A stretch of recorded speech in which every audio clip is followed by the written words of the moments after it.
Okay, now let's go through few examples of flotation. I have already attached some examples over here. First example is sinking of an iron nail and floating of a ship. Let's say when we place an iron nail on the surface of water, it sinks very easily. আমরা যদি একটা পেরেককে জলের মধ্যে ফেলি iron নেলকে, তাহলে কী হবে? ডুবে যাবে না? কিন্তু একটা শিপ, সেটাও তো হিউজ সাইজ, কিন্তু ওটা তো ফ্লোট করছে, ওটা তো ডুববে না। টাইটানিকের ক্ষেত্রে কী হয়েছিল? টাইটানিকে জল ঢুকে গেছিলো বলে ডুবে গেছিলো, তাই না? তো মেন রিজনটা হচ্ছে শিপের ভেতরের যে হলো পোর্শনটা আছে তার ভেতরে প্রচুর এয়ার থাকে। এই এয়ারটা থাকার জন্য ডেন্সিটিটা হয়ে যায় অনেক কম, ভলিউমটা বেশি, তার জন্য প্রচুর অ্যামাউন্ট অফ ওয়াটার, শিপকে যখন জলে ফেলা হচ্ছে প্রচুর অ্যামাউন্ট অফ ওয়াটার জায়গা থেকে ডিসপ্লেস করছে। এবার যে অ্যামাউন্ট অফ ডিসপ্লেসড ওয়াটার সেটা অ্যাকচুয়ালি শিপের ওয়েটের থেকে বেশি হয়ে যাচ্ছে। সেই ডিসপ্লেসড ওয়াটারটা যখন বয়েন্ট ফোর্স অ্যাপ্লাই করছে, it is helping the ship to float. কথা বোঝাতে পারলাম? যখন শিপটা জলে আমরা ফেলছি তখন it is displacing large amount of water with respect to its own weight. হ্যাঁ, নিজের ওয়েটের থেকে বেশি ওয়াটার জায়গা থেকে ডিসপ্লেস করে, কারণ ভলিউমটা তো প্রচুর বেশি। এবার এই যে বয়েন্ট ফোর্সটা কে অ্যাপ্লাই করবে? বয়েন্ট ফোর্সটা অ্যাপ্লাই করবে লিকুইডটা, না? এই লিকুইডটা যখন যেই অ্যামাউন্ট অফ লিকুইড ডিসপ্লেসড হচ্ছে সেই অ্যামাউন্ট অফ লিকুইডেরই ওয়েটটা ওপর দিকে ফোর্স অ্যাপ্লাই করছে, that is call the buoyant force. এই বয়েন্ট ফোর্সটা এতটা বেশি হয়ে যাচ্ছে, it is counter balancing the, it is even more than the weight of the ship, তার জন্য it is making the ship float on the water. Clear? When we place an iron nail on the surface of water, it sinks, while the large ship made up of iron floats in water. কেন? the volume of iron nail is small, therefore খুব কম জলকেও জায়গা থেকে সরাচ্ছে, তাই জন্য ওইটুকু জল আর কত ওকে buoyant force apply করবে ওপর দিকে। Therefore, the weight of the water displaced by it is much smaller than the weight of the nail. Therefore, the nail sinks in water. On the other hand, the ship's form actually, এই যে হলো যে স্পেসটা form হচ্ছে তার ভেতরের পুরো পোর্শনটাতে কি ভর্তি আছে বলো? পুরো পোর্শনটাতে কিন্তু এয়ার ভর্তি আছে। তার জন্য কি হচ্ছে? অ্যাভারেজ ডেন্সিটি যাচ্ছে কমে। ঠিক আছে? ইট কন্টেইনস আ হলো space containing air. The density of air is much less than that of the water when it is in water, obviously. It replaces, actually displaces লিখলে better হয়, so much water that the weight of water displaced is greater than the weight of the ship or air content. Therefore, the ship floats in water. মানে displaced water এর weightটা is much more than the actual weight of the ship. Therefore, the buoyant force is much more than the actual force of the actual weight exerted by the ship. Next আমরা পড়বো submarine. Now what is a submarine দেখা যাক। আ submarine is a, এই যেরকম আমরা সবাই মোটামুটি জানি, একটুখানি সুন্দর করে বলি, it is a fish shaped water tight boat, streamlined body দেখতে পাচ্ছি, আমি একটা ছবি অ্যাটাচ করে রেখেছি, which is moved under water. এবার যখন সাবমেরিনকে সিঙ্ক করতে হয়, there are tanks call ballast tanks, okay, এই যে in which sea water can be filled in. যদি সিঙ্ক করতে হয় তার মানে নিজের ওয়েট বাড়াতে হবে, বয়েন্ট ফোর্সের থেকে নিজের ওয়েট বাড়াতে হবে। এই যে ব্যালাস্ট ট্যাঙ্কসগুলো থাকে, এই ট্যাঙ্কসগুলোর ভেতরে তখন সি ওয়াটার ভর্তি করে নেওয়া হয় এবং এর নিজের ওয়েট বেড়ে যায় even more than the buoyant force, and it start sinking. এবার যখন সারফেসে আসতে হয়, when it has to rise upwards in the water, ঠিক আছে, তখন এই জলগুলো, এই ব্যালাস্ট ট্যাঙ্কস থেকে আবার জলগুলো বের করে নেওয়া হয়। বের করে নিলে কী হয়ে গেল? হাওয়া ভর্তি হয়ে গেল, অ্যাভারেজ ডেন্সিটি কমে গেল। অ্যাভারেজ ডেন্সিটি কমে গেলে ওয়েট কমতে শুরু করবে। ডেন্সিটি যদি কমে, ঠিক আছে, অ্যাভারেজ ডেন্সিটি যদি কমে, তাহলে ওয়েট অফ দ্য সাবমেরিন কমবে। ওয়েট অফ দ্য সাবমেরিন যদি কমতে শুরু করে তাহলে বয়েন্ট ফোর্স তো huge amount of water, volume তো সেম থাকছে, huge amount of water displace করছে, এখন বয়েন্ট ফোর্সের ভ্যালু বাড়তে শুরু করবে, তাহলে it will push the submarine in the upward direction. সারফেসে চলে এলো। এবার ধরো পুরোটা সারফেসে যাবে না, কিছুটা ভাসমান অবস্থায় থাকবে, সেই হিসাবে ক্যালকুলেশন করা থাকে। ক্লিয়ার? 3 নম্বর হচ্ছে গিয়ে লাইফ বেল্ট। এই যে আমরা যখন সাঁতার, লাইফ বেল্টটা ভুলে যাও। নর্মালি যদি আমরা বোট রাইডিংয়ে উঠি, এখানে আমাদের কাছাকাছি ইকো পার্ক আছে বা যে কোনো অ্যামিউজমেন্ট পার্কে যখন আমরা বোট রাইডে যাই বা শিপ রাইডে যাই বা হোয়াট এভার ইট ইজ, তখন আমাদের ওই একটা লাইফ জ্যাকেট পরিয়ে দেওয়া হয় না?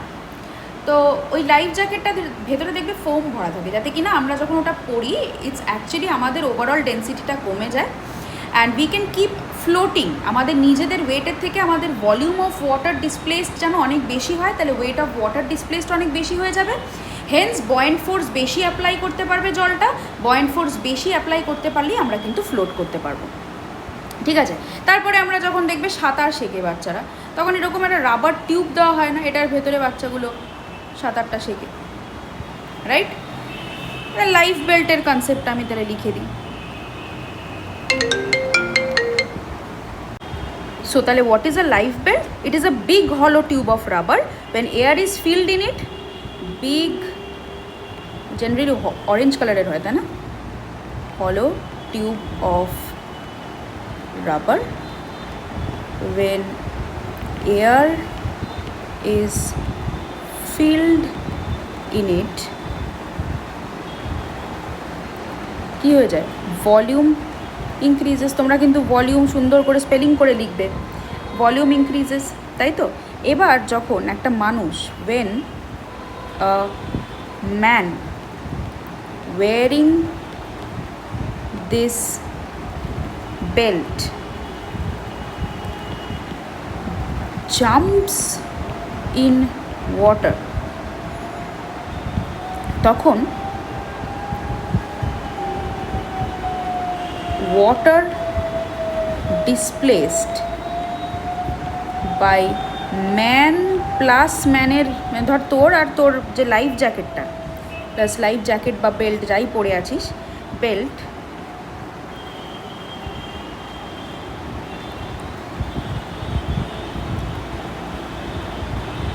ইনক্রিজেস, তাই তো? তাহলে ওয়াটার ডিসপ্লেস যদি বেড়ে যায় তাহলে কি হচ্ছে? তাহলে ওয়েট অফ ওয়াটার ডিসপ্লেসডও বাড়বে, ভলিউমও বাড়ছে, ওয়েট আর ভলিউম লিখতে পারি, ভলিউম অথবা ওয়েট অফ ওয়াটার ডিসপ্লেসডও বাড়ছে, তাই তো? তাহলে বয়েন্ট ফোর্সও বাড়বে। তাহলে therefore it is use to save the life of a man in steamers, ships. হ্যাঁ, পড়ে গেলে ওই লাইফ মানে জ্যাকেট ট্যাকেট থাকলেও খুব ছটফট করে জল ফল খেয়ে ফেললে আলাদা ব্যাপার, বাট আদারওয়াইজ বেঁচে যাবে। ক্লিয়ার? 4 নম্বর হচ্ছে আইসবার্গ।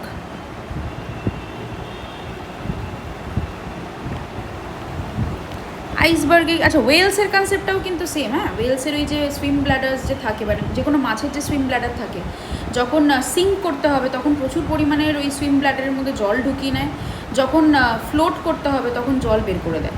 ক্লিয়ার? আইসবার্গের কনসেপ্টটা আমরা একটু পড়ি। দেখো, আইসবার্গ কাকে বলে? These are practically huge masses of আইস,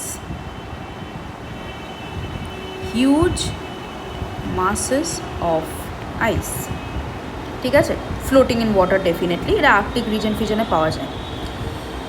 এবার আইসবার্গের দেখবে একটা কথা আছে, it's just the tip of the iceberg, মানে 9/10 পার্ট থাকে জলের ভেতরে অ্যান্ড অনলি 1/10 পার্ট থাকে জলের বাইরে।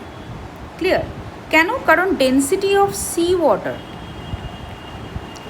Density of sea water is approximately 1.03 gram per centimetre cube, আর ডেন্সিটি অফ আইস হচ্ছে 0.92 গ্রাম পার সেন্টিমিটার কিউব। ঠিক আছে? Almost 90% of density of sea water, সেই জন্য 90% ভেতরে থাকে। যাই হোক, সেটা কথা নয়, আমি ভালো করে বোঝাচ্ছি।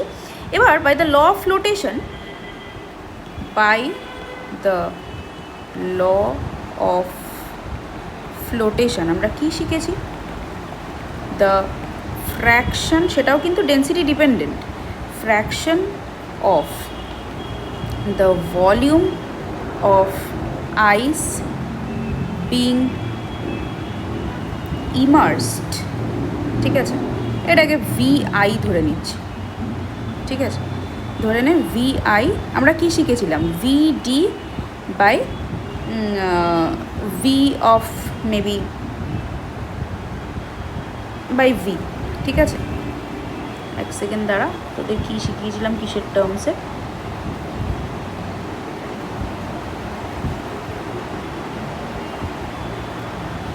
হ্যাঁ, ইকুয়ালস টু এটা, এটা কি আসবে? Density of ice by density of water. Ice আমরা কত ধরলাম? 0.92, এটা 1.03, এটা 8/9 নিয়ারলি। তার মানে এখানে আমরা কি বুঝতে পারছি, while floating 8/9 fraction of volume remains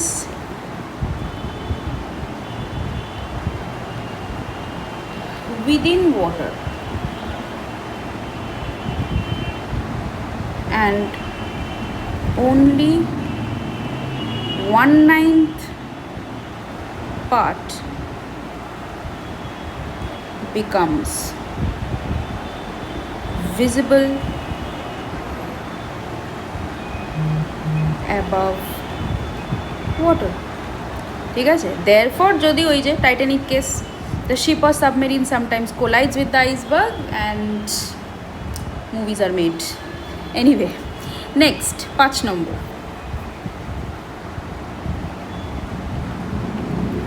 5 নম্বর আমরা কি এক্সাম্পল নিতে পারি, ধর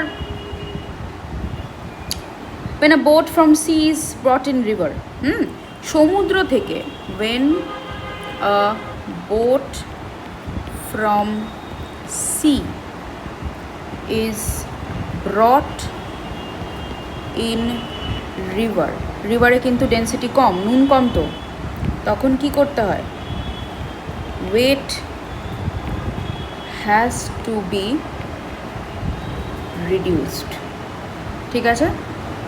কেন, কারণ density of fresh river water is less than that of sea water, density of river water is less than density of sea water, তোমরা প্রপারলি ভাষায় লিখে নেবে, right? Therefore when a boat is brought from the sea water to river water, more volume will be submerged in water, more volume, buoyant force to com, density কমে যাচ্ছে, তো buoyant force applied by the river water is less, right?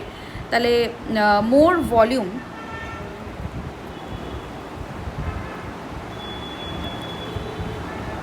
will be submerged in water when it comes to river water, তাই তো, তাহলে which may result in the sinking of the boat in the river water. Therefore if some weight is removed from the boat before it enters the river from the sea, it will not submerge more in the river water, hence possible accident can be avoided, right? Next আর কি example হতে পারে, now let's do a simple sum of buoyant force. Say a question is given, a ball weighing 4 kg of density 4000 kg per meter cube is completely immersed in water of density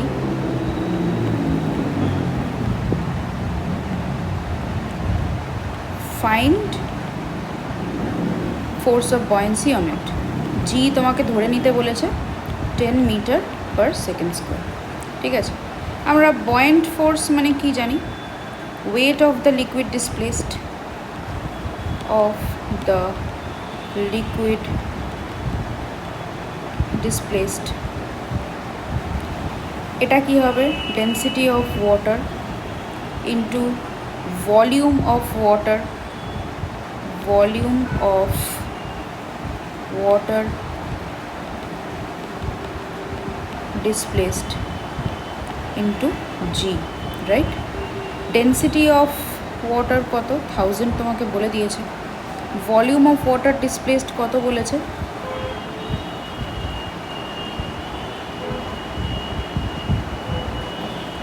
আচ্ছা তোমাকে 4 KG দিয়ে দিয়েছে,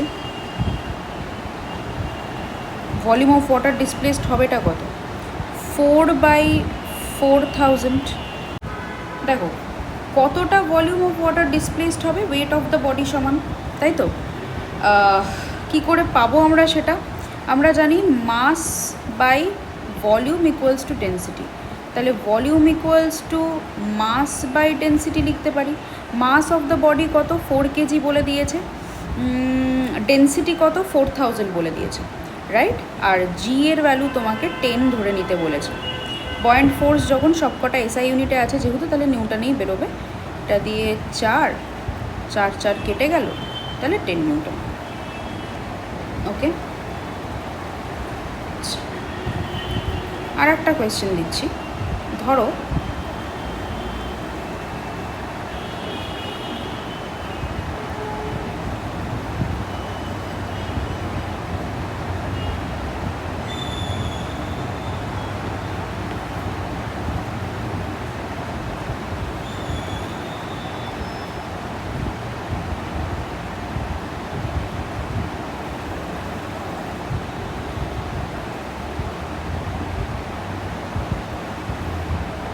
এরকম 3টে containers দেওয়া আছে, ঠিক আছে? ফার্স্ট কন্টেনারটা এরকম, বডিটা এরকম অবস্থায় আছে। সেকেন্ড কন্টেনারে বডিটা এরকম অবস্থায় আছে। আর থার্ড কন্টেনারে বডিটা এরকম অবস্থায় আছে, এ বি সি। তোমাকে কোয়েশ্চেন করেছে which of these there are 3 figures shown with identical blocks of wood floating on 3 different liquids A, B and C, ঠিক আছে? লিকুইডগুলোর ডেন্সিটি হচ্ছে গিয়ে, ব্লকগুলো আইডেন্টিক্যাল, ঠিক আছে? এই ব্লকেরও যা মাস যা ভলিউম 3টা আইডেন্টিক্যাল, যদিও আমার ডায়াগ্রামে সেটা মনে হচ্ছে না। এটা হচ্ছে লিকুইড এ, এটা লিকুইড বি, এটা লিকুইড সি। এর ডেন্সিটি ρ1, এর ডেন্সিটি ρ2, এর ডেন্সিটি ρ3 বলেছে। which has the highest density? Liquid C will definitely have the highest density. কেন? হায়েস্ট ডেন্সিটি কারণ আমরা ক্লিয়ারলি দেখতে পাচ্ছি এটা বডিটাকে ঠেলে একদম ওপরে তুলে দিয়েছে, মানে বয়েন্ট ফোর্সের অনেক বেশি, তাই তো? বয়েন্ট ফোর্স, এই যে লিকুইডটা যে বয়েন্ট ফোর্সটা অ্যাপ্লাই করছে সেটা অনেক বেশি। So this is because volume of liquid displaces least in liquid C. তো ওটা দিয়ে বলতে পারি। আর পয়েন্ট ফোর্স যেহেতু ডেন্সিটি অফ লিকুইডের উপর ডিপেন্ড করে, তার দরুন আমরা বলতে পারছি যে ডেন্সিটি অফ লিকুইড এটার বেশি হওয়ার কারণে তোমার এই লিকুইডটার হাইয়েস্ট ডেন্সিটি, ঠিক আছে? পয়েন্ট ফোর্স অনেক বেশি হওয়ার কারণে। অলসো আমরা আর একটাও তোমার লজিক দিতে পারি যে ভলিউম অফ লিকুইড, এটা এখানে ভলিউম অফ লিকুইড অনেক কম ডিসপ্লেস করতে পেরেছে বডিটা, তাই না? তার কারণ এমনিতেই ঘনত্ব বেশি, ডুবতে পারেনি, বেসিক ব্যাপার, ঠিক আছে? হাইয়েস্ট ডেন্সিটি কারণ volume of liquid displaced is least in liquid C. Okay, এবার আমাদের শিখতে হবে ডেন্সিটির কনসেপ্ট। আমরা অলরেডি জানি density equals to mass by volume. তাহলে density and relative density heading দাও।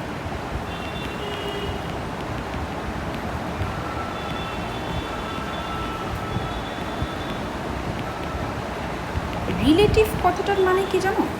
উইথ রেসপেক্ট টু সামথিং, ঠিক আছে? তো কারোর রেসপেক্টে যদি ডেন্সিটি বের করা হয়, that is called relative density. Density মানে কি? ডেন্সিটি মানে পাতি কথায় মাস বাই ভলিউম, রাইট? আচ্ছা, এসআই ইউনিট অফ ডেন্সিটি কী হয়? এসআই ইউনিট হচ্ছে ডেফিনেটলি কেজি পার মিটার কিউবই হবে। সিজিএস ইউনিট কী হয়? Gram per centimetre cube. এগুলো সব শিখেছো তোমরা। 1 গ্রাম পার সেন্টিমিটার কিউব মানে কত হয়? 1000 কেজি পার মিটার কিউব। কী করে এলো? যদি আমরা একবার ডেরিভেশনটা রিভাইজ করে নিই, অলরেডি আমরা করেছি। 1 গ্রাম পার সেন্টিমিটার কিউব মানে 1 গ্রাম বাই 1 সেন্টিমিটার কিউব আমরা লিখতে পারি, রাইট? আচ্ছা, 1 গ্রাম মানে আমরা কি লিখতে পারি? 1 বাই 1000 কেজি আমরা লিখতে পারি। 1 সেন্টিমিটার কিউব মানে 1, আমি ভেঙে ভেঙে করছি, হ্যাঁ, 1 centimetre 1 centimetre into 1 centimetre into 1 centimetre লিখতে পারি। তাহলে এখানে 1/1000টা থাকলো, এটাতে আমি 1 কেজিই রেখে দিই। ঠিক আছে, 1 গ্রাম মানে 1000, পরের লাইনে শিফটিংটা করলাম। 1 সেন্টিমিটার মানে 1/100 মিটার, আবার 1 সেন্টিমিটার মানে 1/100 মিটার, আবার 1 সেন্টিমিটার মানে 1/100 মিটার, তাই কি না? তাহলে আলটিমেটলি কী দাঁড়াচ্ছে এখানে? এখানে দাঁড়াচ্ছে এই যে 1-এর পাশে 6টা জিরো ওপরে চলে যাবে, রেসিপ্রোকাল হয়ে যাচ্ছে, since it is division form, it is in division form, আর ওপরেরটা নিচে চলে আসছে। তাহলে 100 ইন্টু 100 ইন্টু 100টা চলে গেল ওপরে, নিচে চলে এলো 1000, তাহলে KG per metre cube.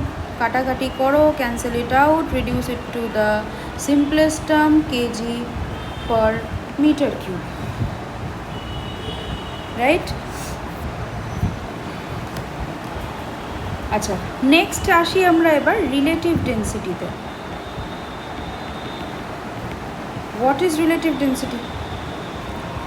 Relative density যেটা বললাম, basically ratio of density of substance to density of water, অবশ্যই at 4 degree Celsius.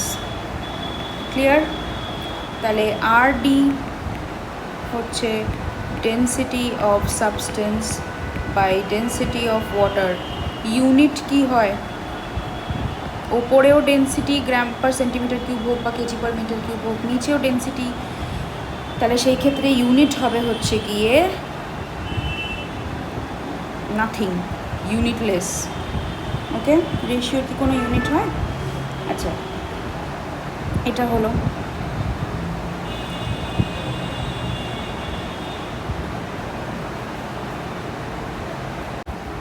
Now let's do few sums on density and relative density as well. ধরো একটা simple question দিচ্ছি, সে একটা ব্লকের dimensions of a wooden block দিয়ে দেওয়া আছে 2 metre, ঠিক আছে। রিলেটিভ ডেন্সিটি অফ উড বলে দিয়েছে 0.6, ক্যালকুলেট করতে বলেছে mass of block in kg. Density বের করতে গেলে সবার ফার্স্টে আমাকে কি করতে হবে? রিলেটিভ ডেন্সিটি মানে আমরা কি শিখলাম? রিলেটিভ ডেন্সিটি মানে density of substance by density of water, ঠিক আছে।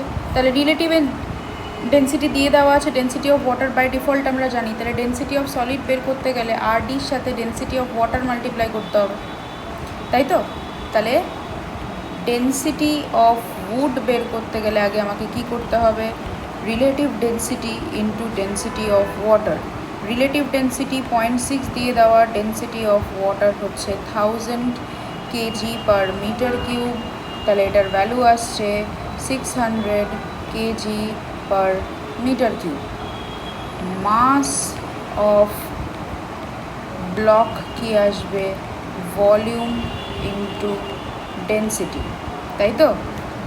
Density equals to mass by volume হলে মাস অফ ব্লক কী হবে? ভলিউম ইন্টু ডেন্সিটি হবে। ভলিউম আমরা আলাদা করে বের করে নেব,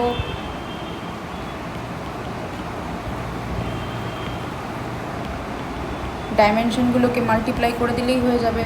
2 metre into 0.25 metre into 0.10 metre, multiply করে দেখো এটা কত আসছে? 0.12 ইন্টু মানে 0.5, 0.05 মিটার কিউব, তাই তো।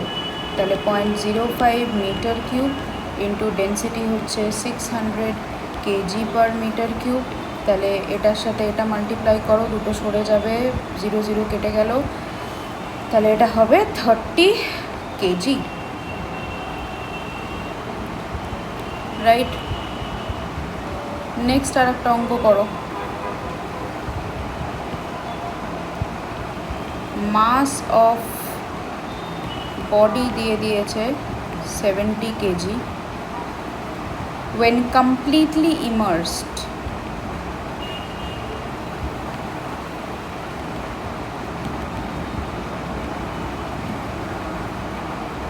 Immersed in water, it displaces 2000 centimeter cube of water. RD of material of the body কত? দেখো এই ক্ষেত্রে volume of solid equals to volume of water displaced, জানি তো এটা volume of solid equals to volume of water displaced. Volume of water displaced দিয়ে দিয়েছে 2000 centimetre cube, এটাকে মিটার কিউবে কনভার্ট করো, 2000 into 10 to the power -6 metre cube দাঁড়াচ্ছে। তাহলে 2 into 10 to the power -3 metre cube, এই যে 3টে জিরো এখানে 10 টু দি পাওয়ার -6কে ক্যান্সেল আউট করছে, তাই তো -3 হয়ে যাচ্ছে। তাহলে density of solid equals to কী দাঁড়াবে? মাস বাই ভলিউম, তাই তো। মাস আমাকে দিয়ে দেওয়া আছে 70 কেজি, ভলিউম হচ্ছে 2 into 10 to the power -3 metre cube, মানে এটা দাঁড়াচ্ছে 35 into 10 to the power 3 KG per metre cube, right. এবার আরডি কী করে বের করি আমরা? Density of solid by density of water,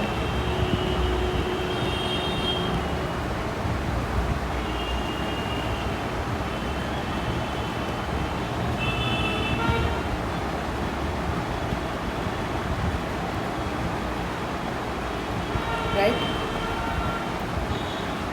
আচ্ছা, তাহলে বেসিক্যালি এগুলোর মধ্যেই অঙ্কগুলো তোমাদের ঘোরাফেরা করবে। এবার তোমরা রেসপেক্টিভ বইয়ের সমস্ত এক্সারসাইজগুলো সলভ করবে এবং এনসিইআরটির back of the books flotation থেকে কমপ্লিট করবে। যা প্রবলেমস হবে আমাকে জানাবে। Thank you.